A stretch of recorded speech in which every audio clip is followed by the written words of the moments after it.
Pemirsa, jelang pelaksanaan sholat Idul Adha besok, Masjid Agung Sunda Kelapa, Menteng, Jakarta Pusat membersihkan area masjid dan mempersiapkan protokol kesehatan. Sementara Masjid Istiqlal menyatakan tidak akan menggelar sholat Idul Adha.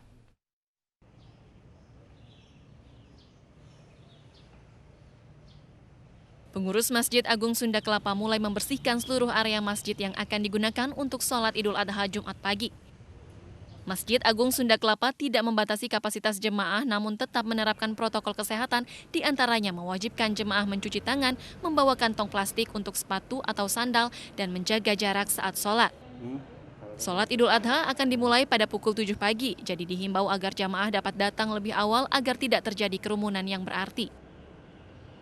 Dalam masa pandemi ini tentu kami mengatur jaraknya, ya, safnya, bagaimana seluruh kawasan kita pakai untuk tempat sholat, tetapi dengan jarak yang diatur sedemikian rupa sehingga tidak bersentuhan lah antara jamaah satu dengan jamaah yang lainnya.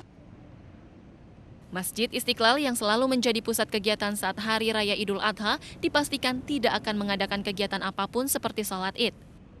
Hal ini mengingat kapasitas Masjid Istiqlal yang bisa mencapai hingga 200.000 orang dan akan memakan waktu jika harus memenuhi protokol kesehatan di tengah pandemi sebelum masuk ke dalam masjid. Jadi setelah kita mengukur kekuatan Masjid Istiqlal, daya tampungnya, kemudian juga renovasinya, secara fisik sih renovasi sudah selesai, ya kan.